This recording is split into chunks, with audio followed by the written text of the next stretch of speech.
This is Living the Lifestyle podcast show, and it's your favorite and most sensational voice, David Edison Ackman. Please welcome me on the show. Okay, as you already know, this is the only place where you learn and unlearn. The place where I show you all of the passion in me. Here we share knowledge, we put smiles on faces, and we add quality impressed on everyone that wants to be a part of the show. Wherever you are across the world, don't forget to follow us on Facebook at David Edison Ackman, on Instagram, David Edison Ackman, on YouTube, David Edison Ackman, and on Spotify at Living the Lifestyle. I want to be saying this to you all, wherever you are, stay strong, stay positive, stay hopeful. There is always a light at the end of the tunnel. Now, quickly to the business of today. I have this very beautiful lady on the show. She's our guest. Please, I'd like us to give it up for her. She is an electrifying lady, a young, beautiful personality, an entrepreneur, and she is a very God-fearing and knowledgeable person. She is also the CEO of Laurel Belle stores, and she also runs a beverage spot. Her name is beautiful Miss Eunice Bassey. Come on, guys, give it up for her once again. How are you today, Eunice? I'm great. I can see it. That great sounds like how great is our God. Oh, will you sing with me? Don't mind me, man. But trust me, you sound really great. Why are you so excited to be on the show today? I am excited to be on the show today because I can't wait to put smiles on people's faces. Oh, that's so beautiful. That's so beautiful. But why are you so particular about putting smiles on other people's faces? That's because a lot of people are going through depression, and this depression happens to be on some sensitive topics which a lot of people are afraid to talk about. Okay, that's beautiful. You can see she has a lot to share. Let's listen to this beautiful music by Dari Atalade, and when we get back, we hit the show proper.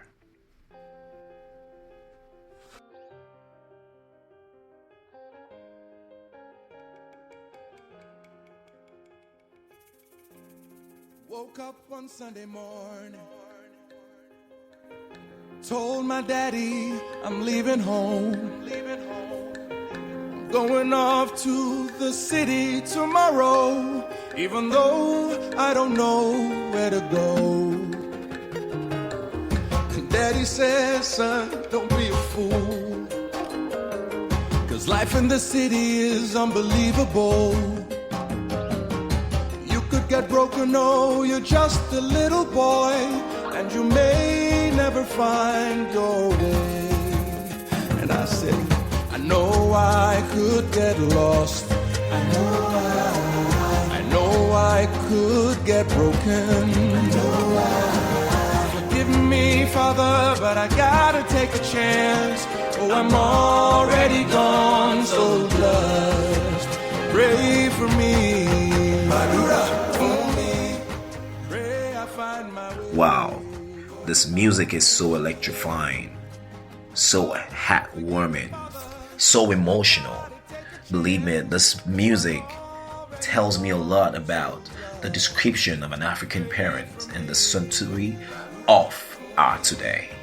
A lot of our parents have actually subjected their children, their words, rather in love, to abuse, mental disorder, retarded concepts and ideologies because of an archaic mentality of parenting.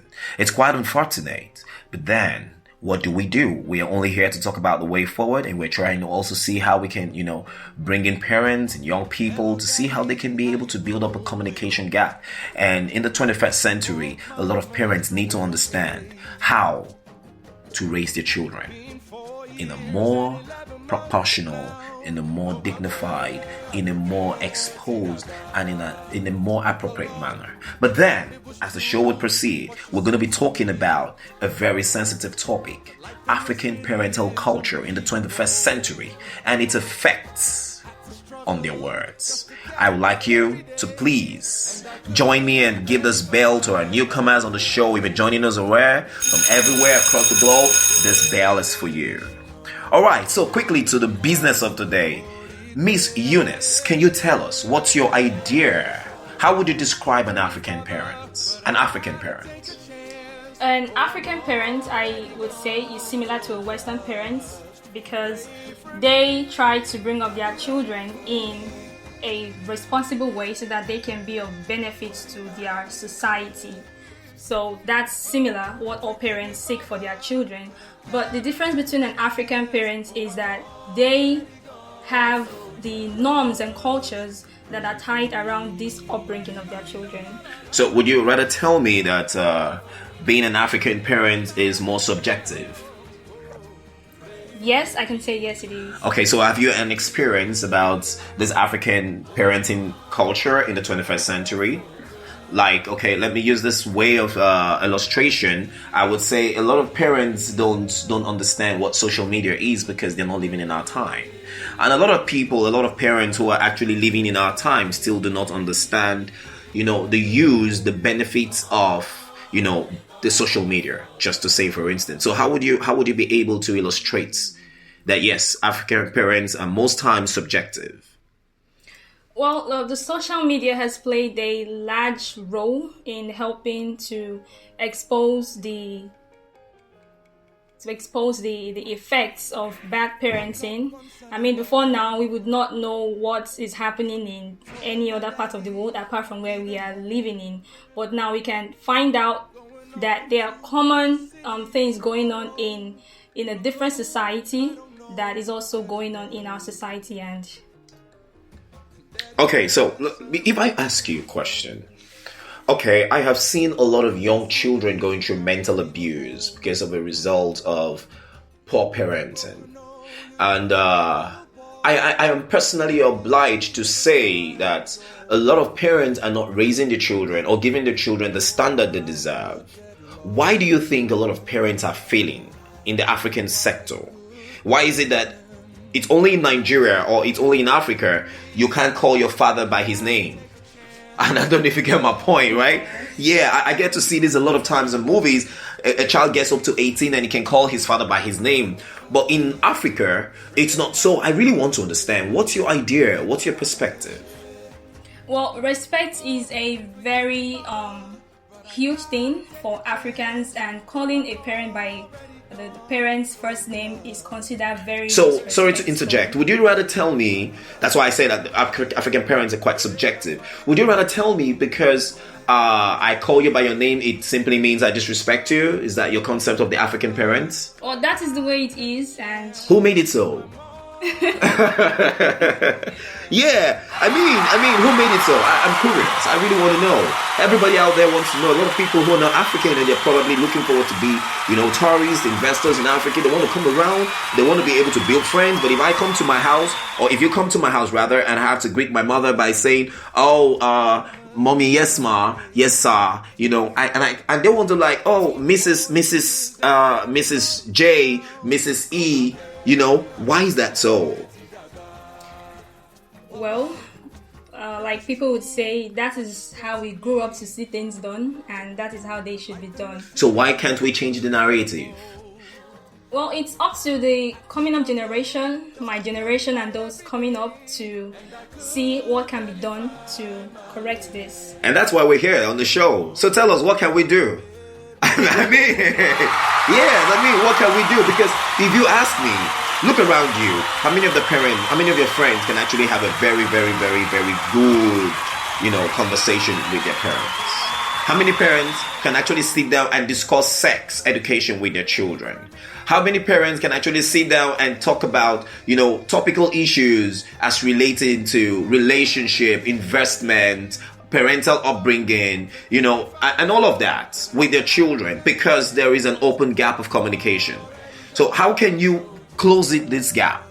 Because it's really affecting a lot of young children in the 21st century. A lot of parents are actually subjecting their children to, if you go to school, you must make sure you come back with a good grade. If you go to school, they don't look at the fact that, okay, going to school is not just about the grade, it's about helping this child to discover their talents, to discover their abilities, to be able to socialize, to be able to build a good connection network for possible business, investorship, and all of that. Are you getting my point? Yeah. So now, how can you make this African parents understand that these children they are bringing should not be enclosed?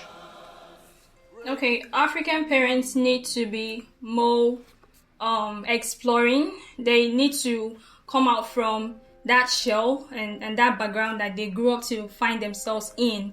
But you see, the problem is African parents, they come up with this motto that says, that is how I was raised by my parents, and that is how I also raise my children. But that's a wrong narrative. Yes, and we can see it happening today. Lots of side effects going on based on this generational upbringing. If you ask me, a lot of children, because of the way they've been parented, they deviate from the original culture.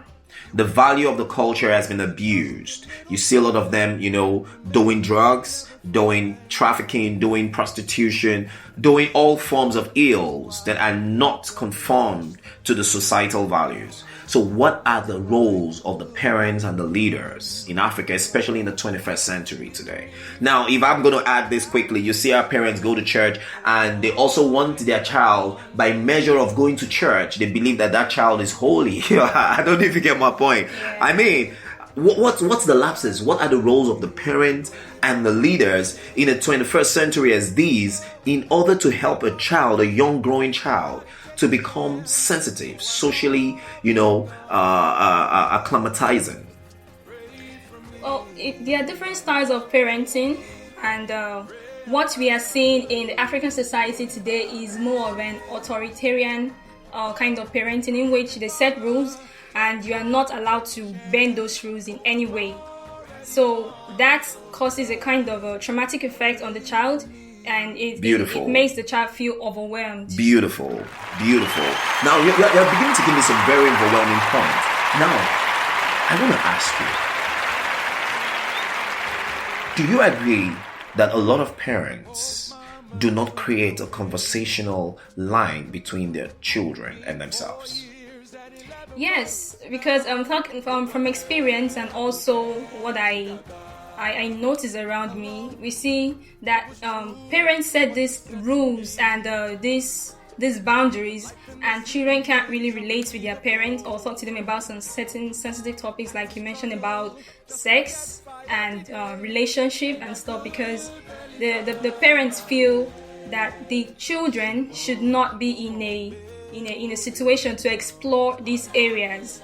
But you see, when the child comes to like 18, of age, like 18 years, the parents automatically feel that, like, the mother feels like the child should be besties, like talk about such topics. Meanwhile, you didn't set these boundaries from the beginning, like come to me and talk about stuff like this. Okay, so in one last sentence, I'm sure a lot of young people who are actually going through such kind of mental abuse, and they lack this connection and communication line with their parents. They want to hear something you have to tell them.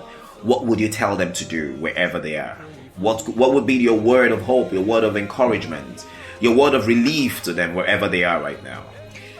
I want them to know that they are not alone, and even if they have parents who they cannot talk to, they should explore. I mean, we have lots of information on social media, both good and bad, and they should try to see how they can get the good advices on social media. Okay, she has said it all, and I mean, it's been a wonderful 15 minutes of, good communication.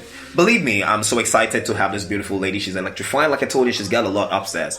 And I would like you to all follow her on, what's your social media platform? So they can follow you and get to know more about your business and get to know you better. What's your social media platform and what's social media? On Instagram, Eunice BB, Facebook, Eunice Peter. Okay, you heard it from the very beautiful, delectable voice. Now, we also have a sponsor for today's episode. Parental Initiative is actually offering 3 sanitary pads to 3 beautiful ladies, and we're going to be doing a random selection and we're going to be sending it across to them. Thank you, Parental, for being a part of this, wonderful show. And until next time, don't forget, be positive, stay strong. I love you, and goodbye.